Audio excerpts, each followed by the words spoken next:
We now move on to something more specific. What would be the more appropriate ways of representing, of depicting vulnerability? We have looked at concepts, we have looked at the embedded nature of vulnerability, we have looked at classifications of most vulnerable groups by the United Nations, conditions of shared vulnerability, of historically handed down vulnerability. But how do we talk about it? How do we represent it? What does, say, for example, art or literature do when it has to represent vulnerability? Since my own training is in literary studies, the rhetoric or the language of vulnerability is of considerable interest to me. And the ways of representing it, whether in the form of verbal descriptions or visual texts, the discourses employed, the language employed, the aesthetic strategies employed are of considerable interest. We will have a little more detailed discussion on the aesthetics of vulnerability in a later session. But for now, the key question that I want to address here is, what would be the appropriate way in which we can talk about vulnerability? Now, artists will represent vulnerability of the humankind, of animals, of plants, in a certain manner. And the example that you can see on your screen is a very well-known painting, Lothar Avalanche in the Alps. And photographers have, over the centuries of photography, taken captivating, horrifying, frightening pictures of people, of groups in various degrees and kinds of vulnerability. Some of you will know the famous image of the Napalm girl, the girl who has been bombed as part of the Vietnam War, and the girl practically on fire running down the road. Nick Ut's famous photograph. We have disaster images from floods, the tsunami, earthquakes, which periodically appear in our news feeds and on our screens. We have photographers like Margaret Bourke-White, whose images from the Buchenwald concentration camp documented survivors, but in the process also documented how Nazi Germany had treated the Jews. So we also then have literary texts, famous texts like, say, Charles Dickens talking about working classes, orphans and others, William Blake writing about chimney sweepers and prostitutes and soldiers, Wordsworth writing about discharged soldiers, as in soldiers sent back from the army, poetry about older people, unwell people from India and other parts of the world. All of them concerned with how best do we represent vulnerability. What are the aesthetic modes? Representations of vulnerability are usually employed to evoke sympathy, fear, terror. They talk about or represent the search for safety and security, to generate a program of action, or to lay a certain ethical foundation as a part of our response towards those who suffer. So, what I want to emphasize is, in all representations of vulnerability, the aesthetics of talking about or representing violent bodies, violated bodies, victim bodies, perpetrator situations, all of them, the aesthetics has a very strong political subtext. Remember what I said about resilience. Discussions of vulnerability, most vulnerable groups, resilience and adaptation, the continuum that we have talked about already, has a very strong political connotation. So, the aesthetic representation of vulnerability is no different, because the aesthetics also foregrounds conditions in which certain humans and non-humans have been rendered vulnerable. This could be governmental indifference, austerity measures, conditions of war, of say, the pandemic. All vulnerability aesthetics, therefore, is the aesthetics with a political subtext, with a political connotation. Philip James Lothberg's An Avalanche in the Alps, which is painted in 1803, is a great example of the traditional aesthetic of the sublime. Nature is overwhelming, large, awe-inspiring, and humanity is very tiny, very insignificant, very small in the presence of nature. If you look at the painting very carefully, the mountains are looming and there's an avalanche coming down the hills, and the human creatures are tiny, big, insignificant, and they are moving back in terror. And the entire aesthetic that is generated in us is how pathetic, how tiny, how insignificant humanity is in the presence of nature's power. The avalanche threatens to destroy them, and humanity can do nothing to stop it. They can try to run from it, they can try to hide from it, but the entire painting captures the enormity of nature's power, the enormity of nature's fury, to use a very traditional stereotype. Then there is the Margaret Bourke-White picture titled The Living Dead in Buchenwald. It showed a group of very emaciated, very thin survivors in the famous uniform, clutching onto barbed wires. This was one of the liberation photographs, as in Margaret Bourke-White was the official photographer of the freeing, the liberation of the concentration camps in Nazi Germany's occupied territories. This captured the condition of vulnerability induced by human policy, basically anti-Semitism, the Nazis' policy towards the Jews. The Margaret Bourke-White photograph is coterminous or cognate with numerous representations of the Jewish extermination pogrom of the Nazi state and cast in a documentary realist mode. Documentary realism, as the picture depicts or captures or signifies, is raw. It's a direct hit upon your senses, upon your sensibility. There's no attempt to make symbolic value out of it. There's no attempt to color it, connotate it with something and all that. So documentary realist mode just delivers it.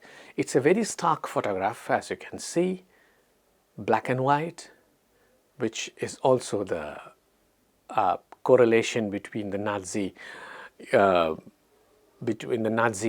forced conditions of uniform among the Jews, the Jewish inmates, and the photographic condition itself.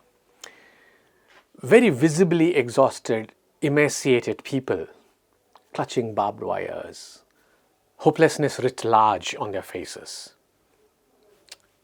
What kind of aesthetic is that? Here is vulnerability in its rawest, in its crudest, most directly appealing mode. Then there is, of course, the very horrific color picture of Kevin Carter, 1993, of a child stalked by a vulture in Sudan. The child is clearly on the verge of starvation-induced death, right? And there's the vulture watching, waiting. Carter committed suicide after a time, and the picture went on to capture the attention of several million people all over the world. What did it do?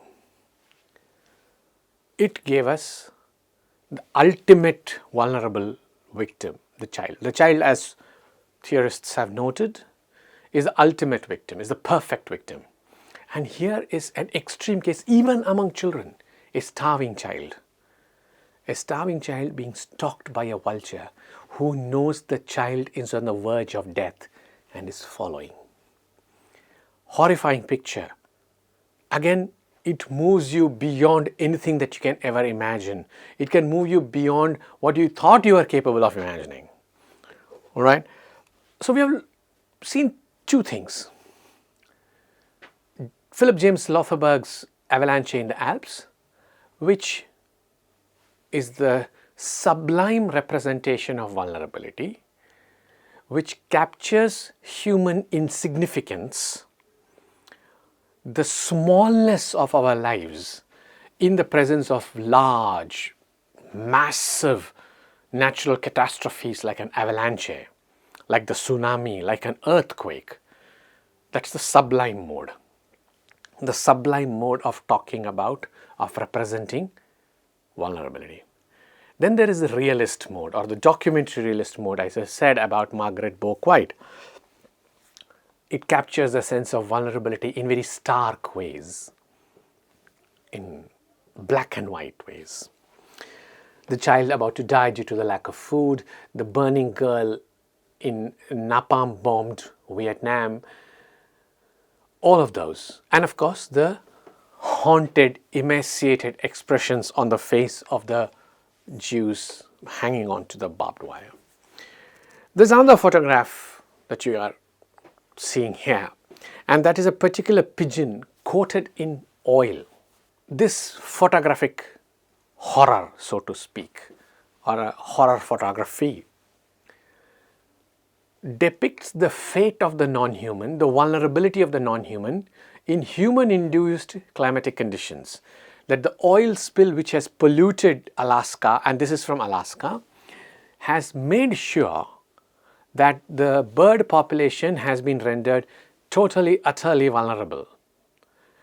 Their territory, their terrain, polluted, contaminated, destroyed, to use the most accurate description, I suppose, so that the birds can no longer be safe.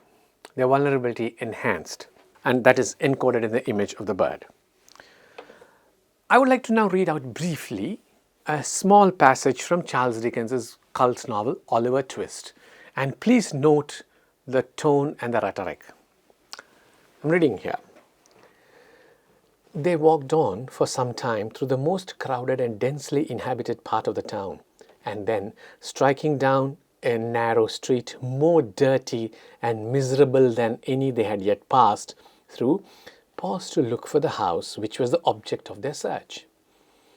So it's a group of people visiting working class resident, okay? The houses, says Dickens, on either side were high and large, but very old and tenanted by people of the poorest class, as their neglected appearance would have sufficiently denoted, without the concurrent testimony afforded by the squalid looks of the few men and women who, with folded arms and bodies half doubled, occasionally skulked along. Look at the description here. Skulked along. Not walked, skulked along, people beaten and bruised by fate, not enough food, not enough clothing and warmth, London, okay? Hopeless and helpless and just barely moving along. He continues. A great many of the tenements had shop fronts, but these were fast closed and mouldering away, only the upper rooms being inhabited. Some houses, which had become insecure from age and decay, were prevented from falling into the street by huge beams of wood reared against the wall. So the houses are all falling down. They've been propped up somehow. Many of the rough boards which supplied the place of door and window were wrenched from their positions. The kennel was stagnant and filthy.